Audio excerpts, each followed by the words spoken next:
네, 안녕하세요. 경험으로 미래를 준비하는 경준이와 썸머입니다. 네, 오늘은 대출에 대한 이야기를 좀 해보려고 해요. 네, 여러분. 대출 무서우신가요? 대출 빨리 갚기 위해서 엄청 애쓰고 계신가요? 네, 그런 분들은 오늘 영상을 꼭 보셨으면 좋겠습니다. 부자들은 갚지 않는 대출에 대한 이야기를 해보려고 합니다. 네. 저한테 가장 많이 주시는 질문 중에 하나가 대출 너무 무서워요. 종잣돈이 없어서 투자를 전혀 못하겠어요. 라는 이야기를 많이 하십니다. 사실 대출이 정말 무서운 걸까요? 대출의 개념에 대해서 이해를 하고 받는 게 아닌 이상 우리는 대출을 받으면 최대한 이 대출을 빨리 남의 돈은 빨리 갚는 거야. 가지고 있으면 너무 불편해 라는 생각에 최대한 빨리 대출을 갚는 방법을 생각합니다. 하지만 진짜 부자들은 대출을 갚지 않죠. 대출을 아주 똑똑하게 활용한다고 합니다. 그럼 그들은 왜 대출을 어떻게 활용하는 건가? 대출을 빚이라고 생각하는지 아니면 이거를 남의 돈을 활용해서 내 자산을 불릴 수 있는 레버리지로 생각하는지 이 관점 차이가 굉장히 중요한 것 같아요. 그러면 그 이야기를 먼저 해보겠습니다. 네. 3년 전으로 돌아가 볼게요. 먼저 3년 전에만 해도 저도 똑같이 대출 너무 무서워요. 대출 너무 싫어요. 대출 위험한 거 아니에요? 라고 생각했던 사람이었습니다. 저희 부부도 역시 맞벌이 부부였고 100% 근로소득에만 의존하고 있던 부부였어요. 그래서 결혼을 할 때도 저희는 대출을 받으면 안 된다고 생각했던 부부였기 때문에 둘이 있는 돈을 다 합쳐서 가전도 다 새 가전 들이지 않고 자취하고 있던 남편이 가지고 있던 그냥 오래된 TV 뭐 엔간한 건 다 그냥 그대로 쓰자라고 생각을 하고 대출을 정말 최소화해서 석촌동에 있는 1억 6천짜리 지금 정확하게 기억을 합니다. 1억 6천짜리 빌라에서 저희의 신혼집을 시작하게 되었어요. 아직도 생생하게 기억이 납니다. 석촌동이 너무 살기가 좋아요. 네. 그래서 남편하고 매일매일 밤에 석촌동의 그 호수공원, 석촌호수공원을 산책을 하면서 그 아파트들을 보는 거죠. 남편하고 손 꼭 잡고, 아, 오빠, 여보, 우리 돈 열심히 벌어서 10년 뒤에 꼭 저기 있는 아파트로 이사를 가자. 나중에 꼭 저기 있는 아파트로 들어가자. 지금 그 꼭 다짐을 하면서 나중에 잠실 아파트로 들어가야지, 이사해야지, 라고 다짐을 했었습니다. 하지만 저희가 정말 10년 동안 돈을 열심히 모은다면 잠실에 있는 아파트 살 수 있을까요? 네. 저희는 흑수저 부부라고 정말 평범한 중산층 부부이기 때문에 10년 동안 근로소득에 의존한 채 정말 열심히 돈을 모아도 사실 잠실에 있는 아파트에 실거주하기는 어려울 거라는 생각이 듭니다. 왜냐면 우리가 열심히 돈을 모으고 안 쓰고 아끼고 돈을 모으는 속도보다 그래서 아파트 오르는 집값 그 잠실에 있는 아파트의 집값이 오르는 속도가 훨씬 더 빠르기 때문인데요. 그래서 사실 이렇게 달리는 집값에 올라타기 위해서는 바로 우리가 활용해야 되는 게 뭐죠? 네, 대출. 바로 필요한 게 뭐죠? 바로 레버리지입니다.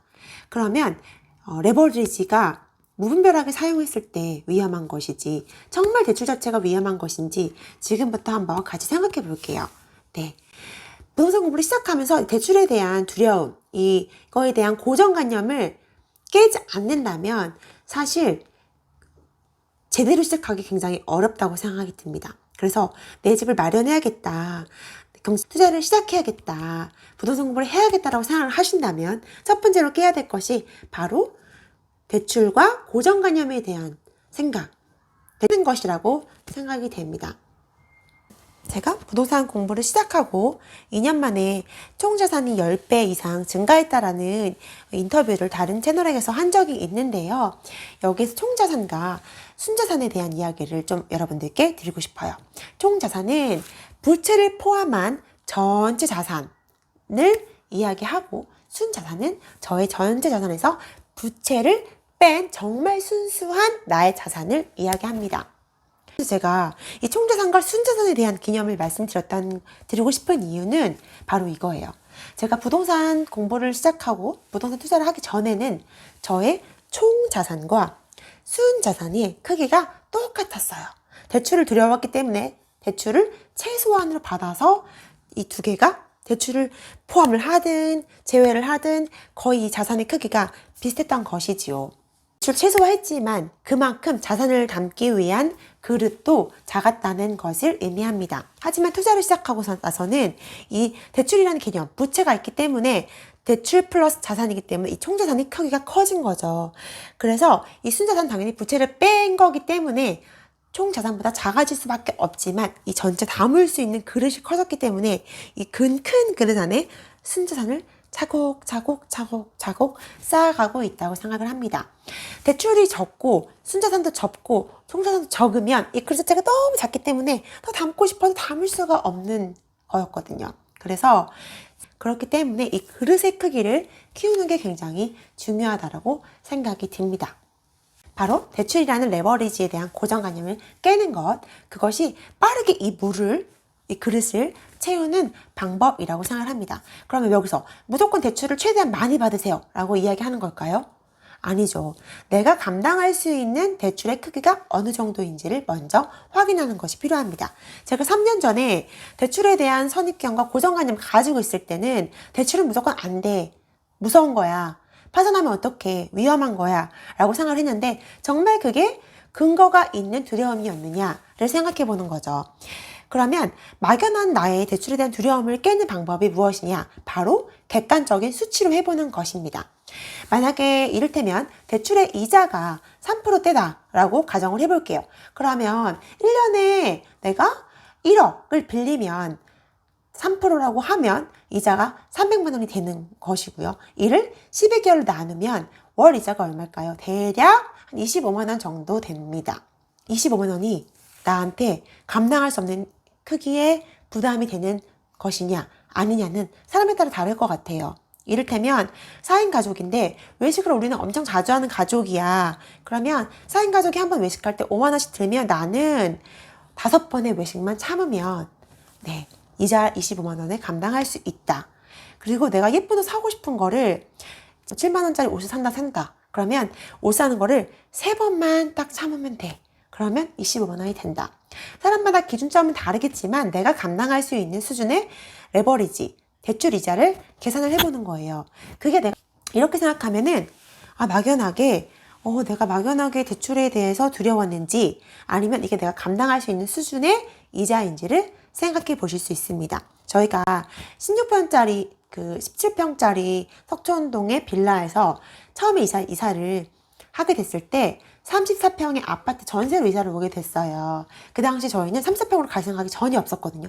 24평을 알아보다가 전부 다 24평이 없고 34평밖에 없다. 25평밖에 없고 34평밖에 없다라고 해서 이거 너무 사치 아니야?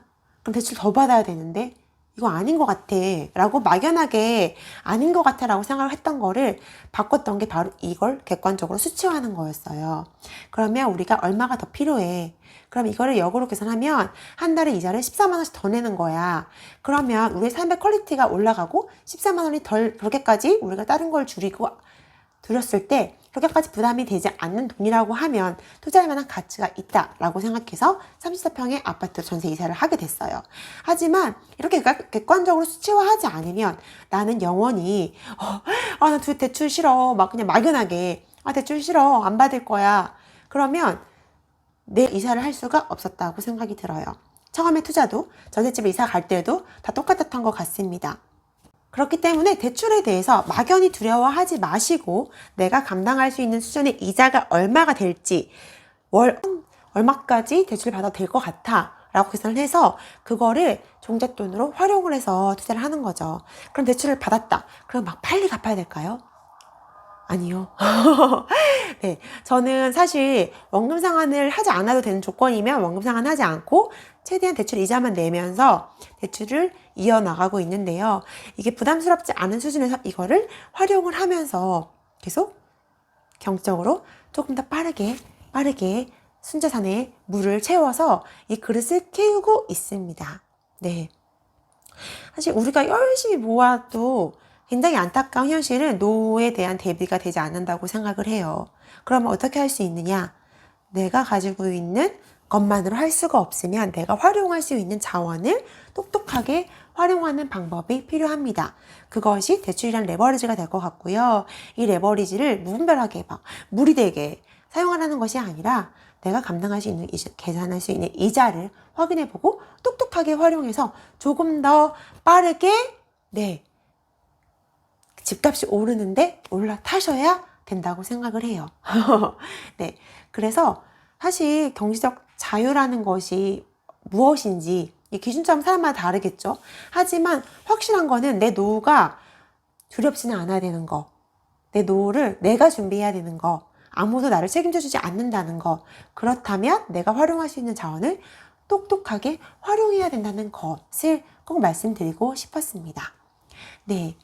오늘 영상이 도움이 되셨다면 좋아요와 구독 그리고 댓글까지 남겨주시고요. 또 혹시 궁금하신 내용이 있다면 댓글 남겨주시면 제가 이렇게 영상으로 답변 드려보도록 하겠습니다. 그럼 오늘도 좋은 하루 되시고요. 경험으로 미래를 준비하고 경제적으로 자유를 얻는 날까지 화이팅 하겠습니다. 그러면 다음에 또 만나요. 감사합니다. 안녕.